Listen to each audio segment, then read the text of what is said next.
On behalf of the General Assembly, I have the honor to welcome the United Nations, His Excellency Barack Obama, President of the United States of America, and to invite him to address the Assembly.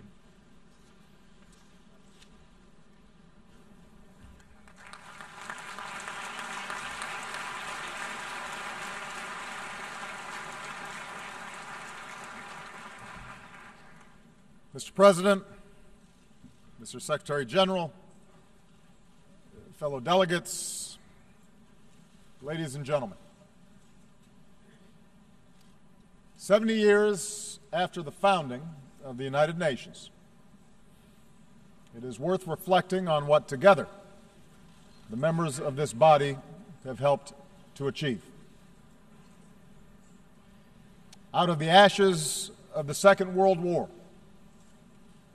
having witnessed the unthinkable power of the atomic age, the United States has worked with many nations in this assembly to prevent a third world war by forging alliances with old adversaries, by supporting the steady emergence of strong democracies accountable to their people instead of any foreign power,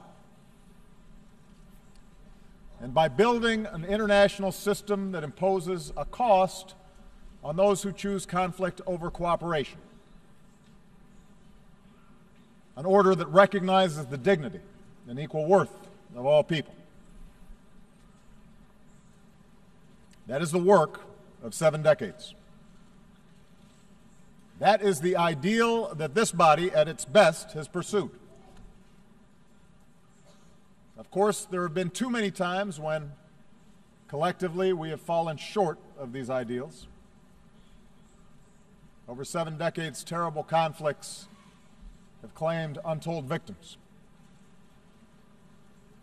But we have pressed forward, slowly, steadily, to make a system of international rules and norms that are better and stronger and more consistent. It is this international order that is underwritten, unparalleled advances in human liberty and prosperity. It is this collective endeavor that's brought about diplomatic cooperation between the world's major powers and buttressed a global economy that has lifted more than 1 billion people from poverty. It is these international principles that have helped constrain bigger countries from imposing our will on smaller ones and advance the emergence of democracy and development and individual liberty on every continent. This progress is real. It can be documented in lives saved and agreements forged, in diseases conquered, and in mouths fed. And yet we come together today knowing that the march of human progress never travels in a straight line, that our work is far from complete, that dangerous currents risk pulling us back into a darker, more disordered world. Today we see the collapse of strong men and fragile states breeding conflict and driving innocent men, women, and children across borders on an epic scale. Brutal networks of terror have stepped into the vacuum. Technologies that empower individuals are now also exploited by those who spread disinformation or suppress dissent or radicalize our youth. Global capital flows have powered growth and investment, but also increased risk of contagion, weakened the bargaining power of workers, and accelerated inequality. How should we respond to these trends? There are those who argue that the ideals enshrined in the UN Charter are unachievable or out of date, a legacy of a post-war era not suited to our own. Effectively, they argued for a return to the rules that applied for most of human history and that predate this institution. The belief that power is a zero-sum game, that might makes right, that strong states must impose their will on weaker ones, that the rights of individuals don't matter, and that in a time of rapid change, order must be imposed by force.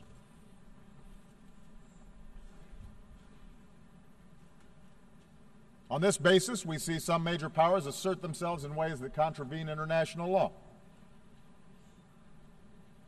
We see an erosion of the democratic principles and human rights that are fundamental to this institution's mission.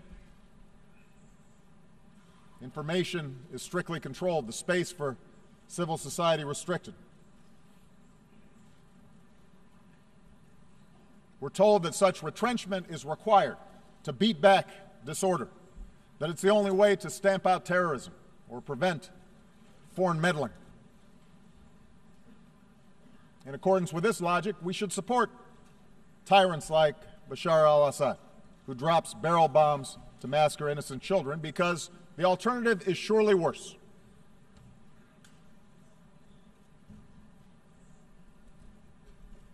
The increasing skepticism of our international order can also be found in the most advanced democracies. We see greater polarization, more frequent gridlock, movements on the far right and sometimes the left that insist on stopping the trade that binds our fates to other nations, calling for the building of walls to keep out immigrants. And most ominously, we see the fears of ordinary people being exploited through appeals to sectarianism, or tribalism, or racism, or anti-Semitism. Appeals to a glorious past before the body politic was infected by those who look different or worship God differently. A politics of us versus them. The United States is not immune from this.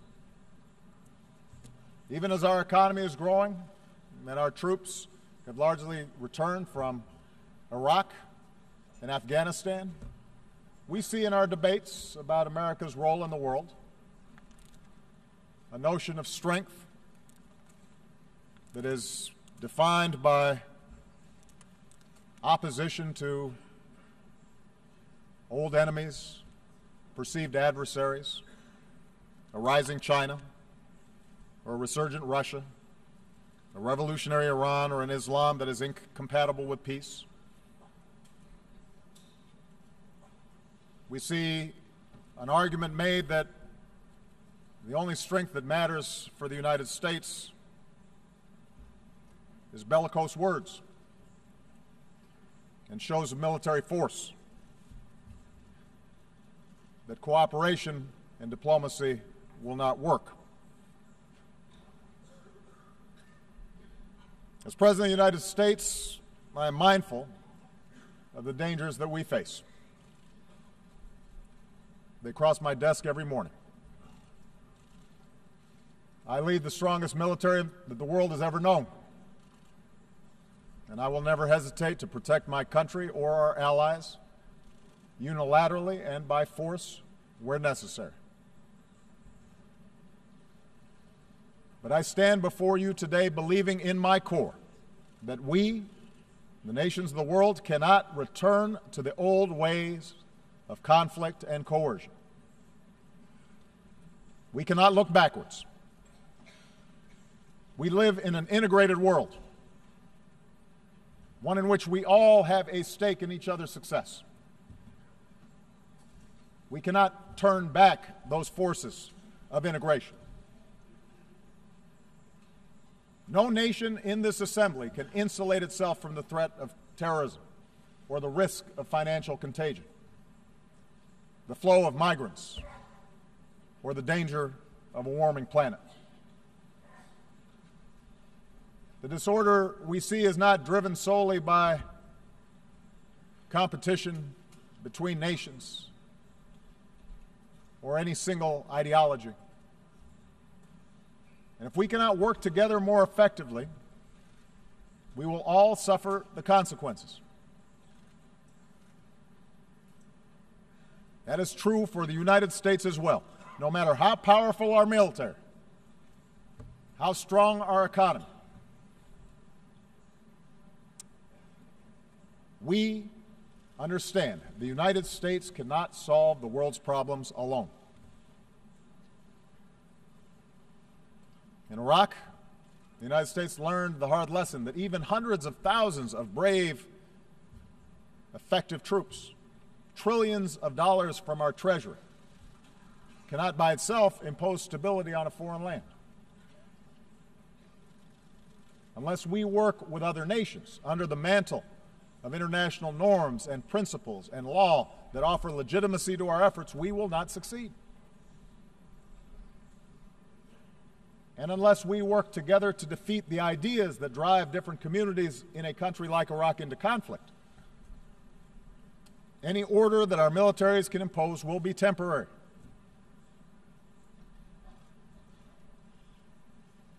And just as force alone cannot impose order internationally,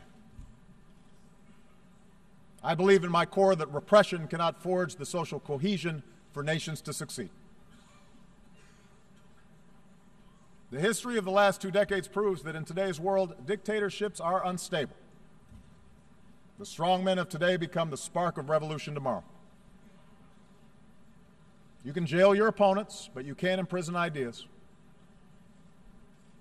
You can try to control access to information, but you cannot turn a lie into truth. It is not a conspiracy of U.S.-backed NGOs that expose corruption and raise the expectations of people around the globe.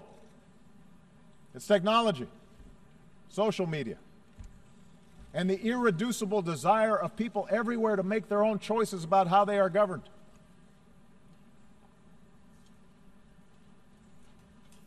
Indeed, I believe that in today's world, the measure of strength is no longer defined by the control of territory.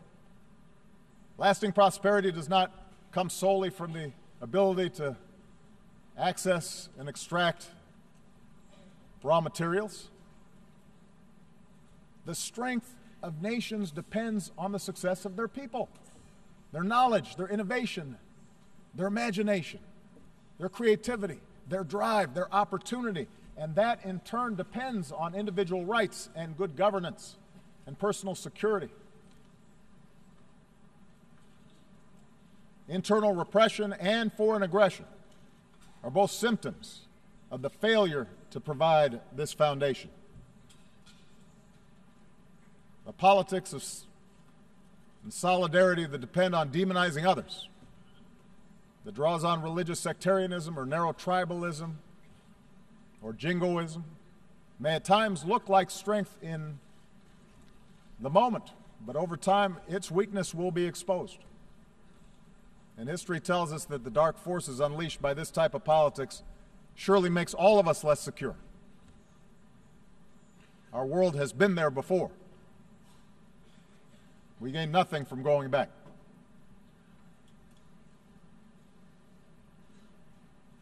Instead, I believe that we must go forward in pursuit of our ideals, not abandon them at this critical time. We must give expression to our best hopes, not our deepest fears.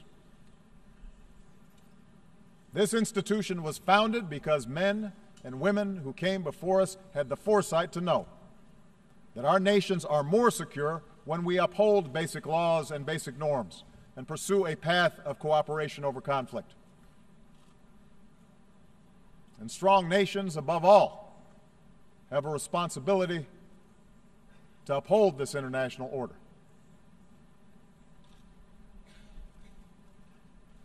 Let me give you a concrete example. After I took office, I made clear that one of the principal achievements of this body, the nuclear non-proliferation regime, was endangered by Iran's violation of the NPT. On that basis, the Security Council tightened sanctions on the Iranian government, and many nations joined us to enforce them. Together we showed that laws and agreements mean something. But we also understood that the goal of sanctions was not simply to punish Iran. Our objective was to test whether Iran could change course, accept constraints, and allow the world to verify that its nuclear program will be peaceful. For 2 years, the United States and our partners, including Russia, including China, stuck together in complex negotiations. The result is a lasting, comprehensive deal that prevents Iran from obtaining a nuclear weapon while allowing it to access peaceful energy. And if this deal is fully implemented, the prohibition on nuclear weapons is strengthened, a potential war is averted, our world is safer. That is the strength of the international system when it works the way it should. That same fidelity to international order guides our responses to other challenges around the world.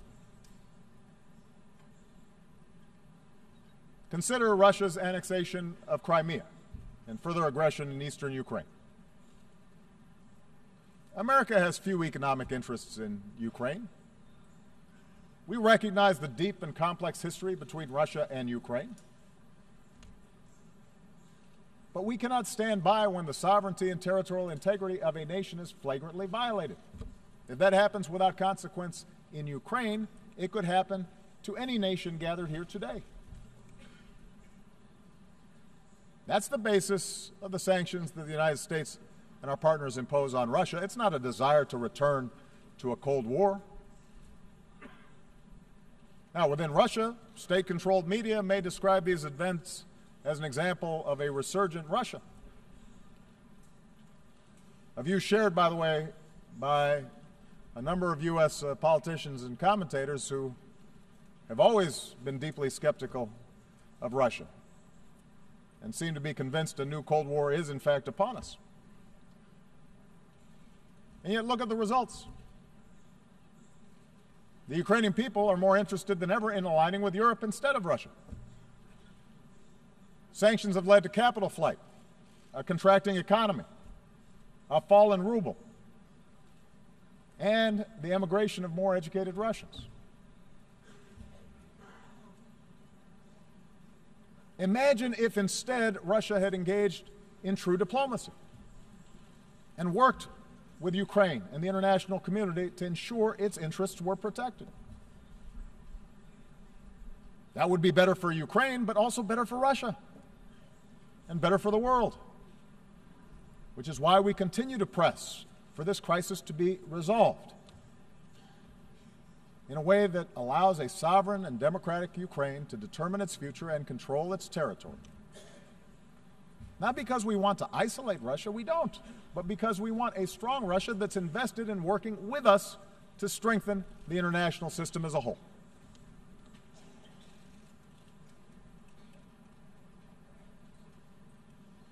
Similarly, in the South China Sea, the United States makes no claim on territory there. We don't adjudicate claims. But like every nation gathered here, we have an interest in upholding the basic principles of freedom of navigation and the free flow of commerce, and in resolving disputes through international law, not the law of force. So we will defend these principles while encouraging China and other claimants to resolve their differences peacefully.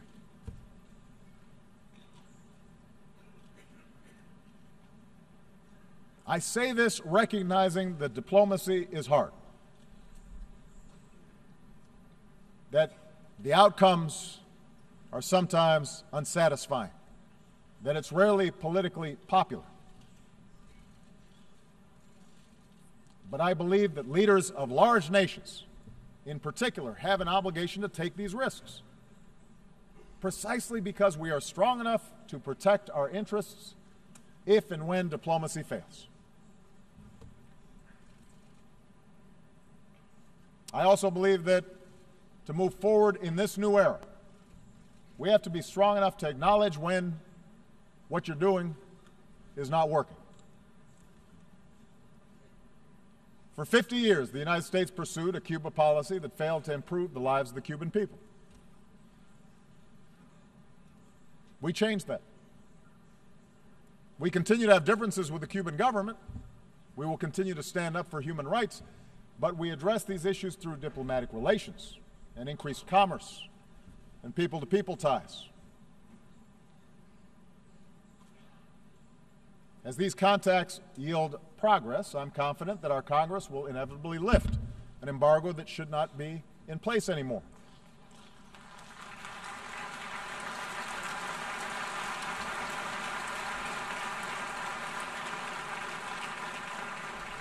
Change won't come overnight to Cuba, but I'm confident that openness, not coercion, will support the reforms and better the life the Cuban people deserve. Just as I believe that Cuba will find its success if it pursues cooperation with other nations. Now, if it's in the interest of major powers to uphold international standards, it is even more true for the rest of the community of nations. Look around the world. From Singapore to Colombia to Senegal, the facts show that nations succeed when they pursue an inclusive peace and prosperity within their borders and work cooperatively with countries beyond their borders. That path is now available to a nation like Iran, which, as of this moment, continues to deploy violent proxies to advance its interests. These efforts may appear to give Iran leverage in disputes with neighbors, but they fuel sectarian conflict that endangers the entire region and isolates Iran from the promise of trade and commerce. The Iranian people have a proud history and are filled with extraordinary potential. But chanting death to America does not create jobs or make Iran more secure. If Iran chooses a different path, that would be good for the security of the region, good for the Iranian people, and good for the world. Of course, around the globe, we will continue to be confronted with nations who reject these lessons of history, places where civil strife and border disputes and sectarian wars bring about terrorist enclaves and humanitarian disasters, where order has completely broken down. We must act, but we will be stronger when we act together. In such efforts, the United States will always do our part. We will do so mindful of the lessons of the past, not just the lessons of Iraq, but also the example of Libya, where we joined an international coalition under a UN mandate to prevent a slaughter. Even as we helped the Libyan people bring an end to the reign of a tyrant, our coalition could have and should have done more to fill a vacuum left behind. We're grateful to the United Nations for its efforts to forge a unity government. We will help any legitimate Libyan government as it works to bring the country together. But we also have to recognize that we must work more effectively in the future as an international community to build capacity for states that are in distress before they collapse. And that's why we should celebrate the fact that later today, the United States will join with more than 50 countries to enlist new capabilities: infantry, intelligence, helicopters, hospitals, and tens of thousands of troops to strengthen United Nations peacekeeping.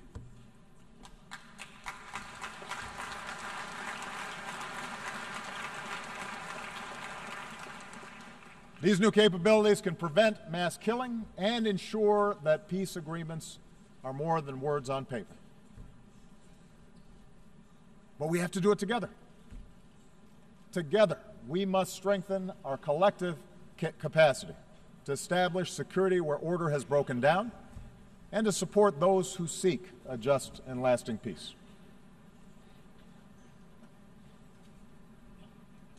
Nowhere is our commitment to international order more tested than in Syria.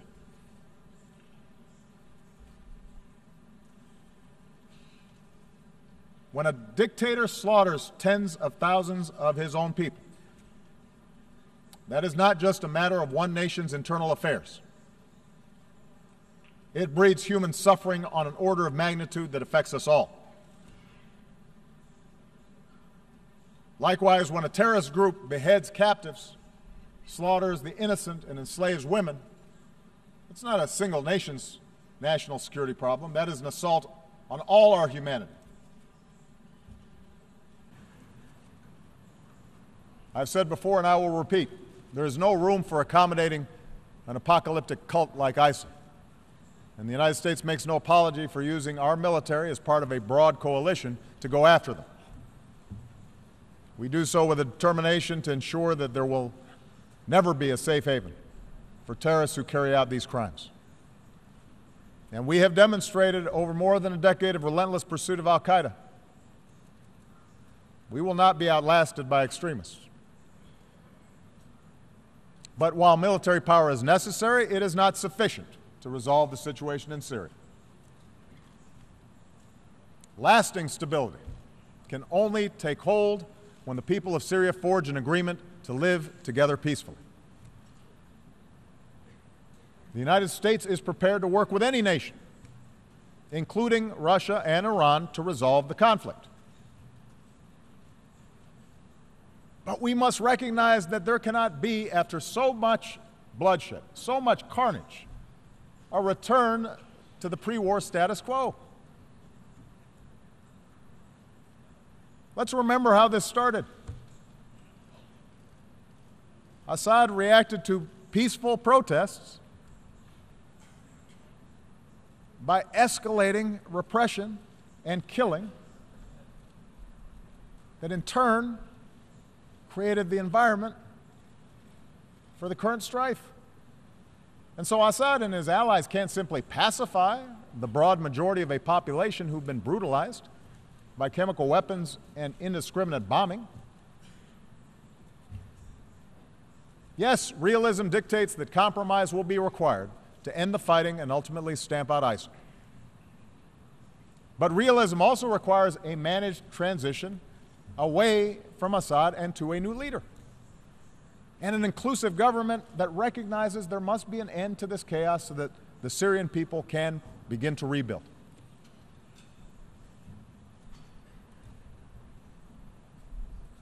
We know that ISIL, which emerged out of the chaos of Iraq and Syria, depends on perpetual war to survive. But we also know that they gain adherents because of a poisonous ideology. So part of our job together is to work to reject such extremism that infects too many of our young people. Part of that effort must be a continued rejection by Muslims of those who distort Islam to preach intolerance and promote violence. And it must also involve a rejection by non-Muslims of the ignorance that equates Islam with terror.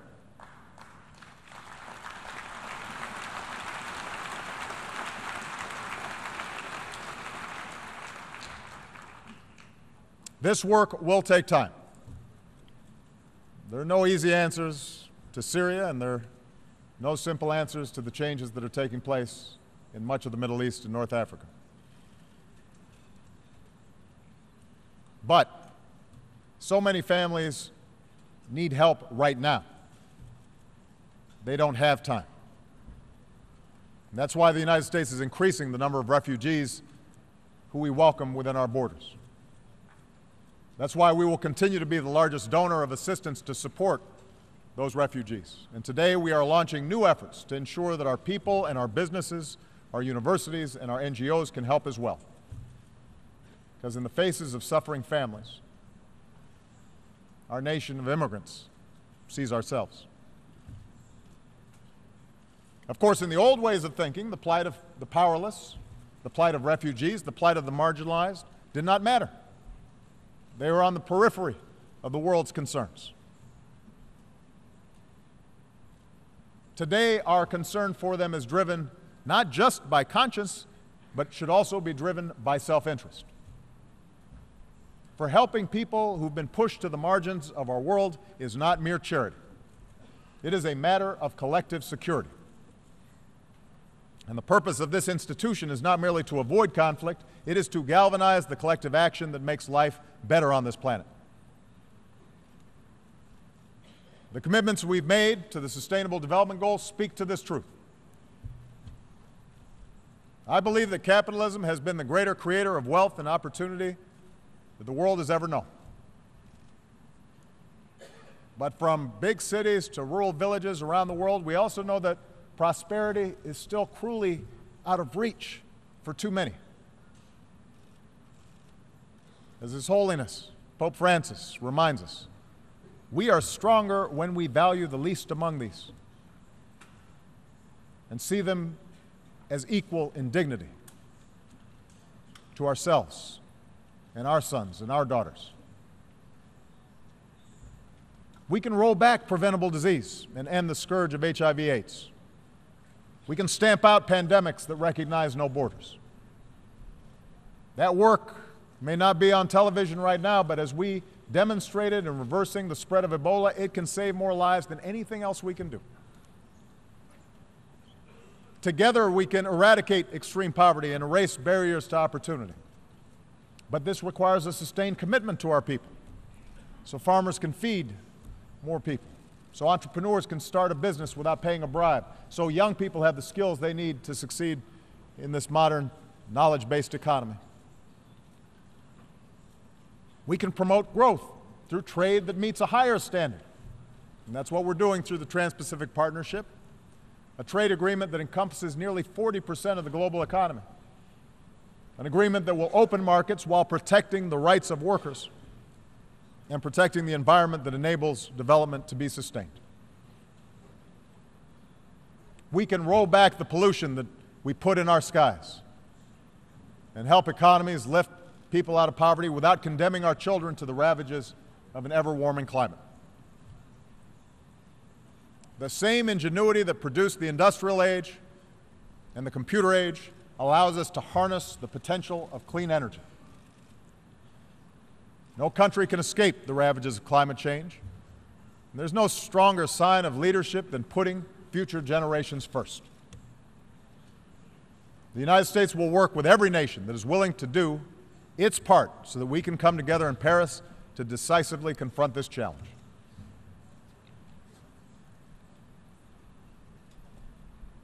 And finally, our vision for the future of this assembly, my belief in moving forward rather than backwards, requires us to defend the democratic principles that allow societies to succeed. Let me start from a simple premise. Catastrophes like what we are seeing in Syria do not take place in countries where there is genuine democracy and respect for the universal values this institution is supposed to defend.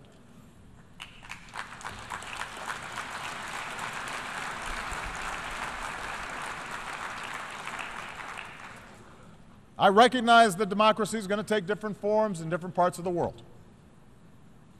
The very idea of a people governing themselves depends upon government giving expression to their unique culture, their unique history, their unique experiences. But some universal truths are self-evident. No person wants to be imprisoned for peaceful worship. No woman should ever be abused with impunity, or a girl barred from going to school. The freedom to peacefully petition those in power without fear of arbitrary laws. These are not ideas of one country or one culture. They are fundamental to human progress. They are a cornerstone of this institution. I realize that in many parts of the world there's a different view, a belief that strong leadership must tolerate no dissent. I hear it not only from America's adversaries, but privately at least I also hear it from some of our friends. I disagree. I believe a government that suppresses peaceful dissent is not showing strength, it is showing weakness, and it is showing fear. History shows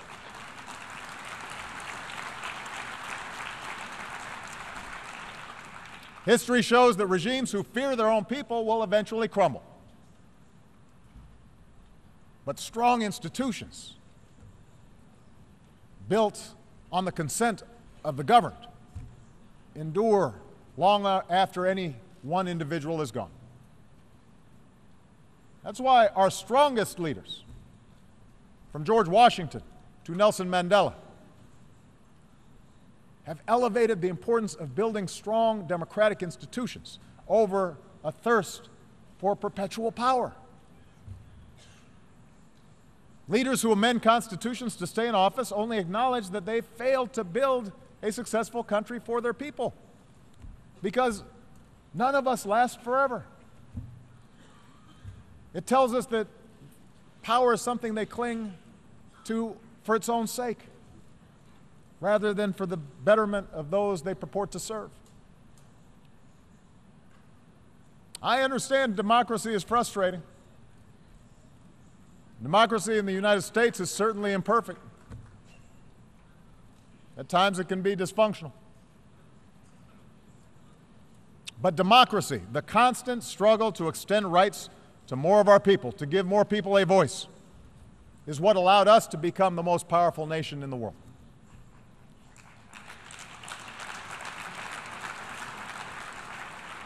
It's not simply a matter of principle. It's not an abstraction. Democracy, inclusive democracy, makes countries stronger. When opposition parties can seek power peacefully through the ballot, a country draws upon new ideas. When a free media can inform the public, corruption and abuse are exposed and can be rooted out. When civil society thrives, communities can solve problems that governments cannot necessarily solve alone. When immigrants are welcomed, countries are more productive and more vibrant. When girls can go to school and get a job and pursue unlimited opportunity, that's when a country realizes its full potential.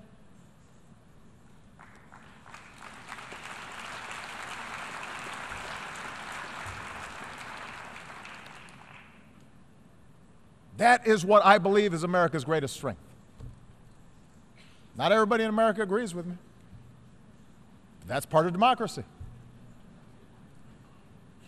I believe that the fact that you can walk the streets of this city right now and pass churches and synagogues and temples and mosques where people worship freely, the fact that our nation of immigrants mirrors the diversity of the world, you can find everybody from everywhere here in New York City.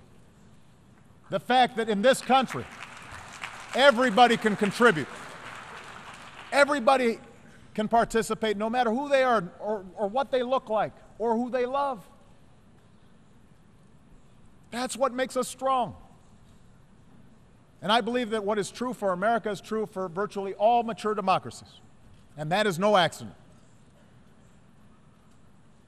We can be proud of our nations without defining ourselves in opposition to some other group. We can be patriotic without demonizing someone else. We can cherish our own identities, our religion, our ethnicity, our traditions, without putting others down. Our systems are premised on the notion that absolute power will corrupt, but that people, ordinary people, are fundamentally good, that they value family and friendship, faith, and the dignity of hard work, and that with appropriate checks and balances, governments can reflect this goodness. I believe that's the future we must seek together. To believe in the dignity of every individual. To believe we can bridge our differences and choose cooperation over conflict. That is not weakness, that is strength.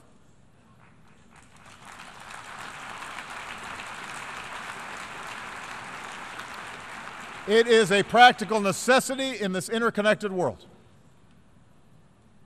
And our people understand this. Think of the Liberian doctor who went door to door to search for Ebola cases and to tell families what to do if they show symptoms. Think of the Iranian shopkeeper who said after the nuclear deal, God willing, now we'll be able to offer many more goods at better prices.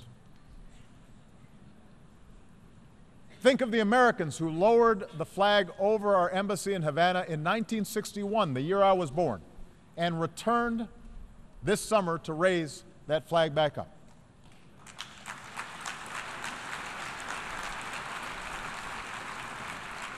One of these men said of the Cuban people, we could do things for them and they could do things for us. We loved them. For 50 years, we ignored that fact. Think of the families leaving everything they've known behind, risking barren deserts and stormy waters just to find shelter, just to save their children. One Syrian refugee who was greeted in Hamburg with warm greetings and shelter said, we feel there are still some people who love other people. The people of our United Nations are not as different as they are told. They can be made to fear. They can be taught to hate. But they can also respond to hope. History is littered with the failure of false prophets and fallen empires who believe that might always makes right. And that will continue to be the case. You can count on that. But we are called upon to offer a different type of leadership. Leadership strong enough to recognize that nations share common interests and people share a common humanity. And yes, there are certain ideas and principles that are universal. That's what those who shaped the United Nations 70 years ago understood.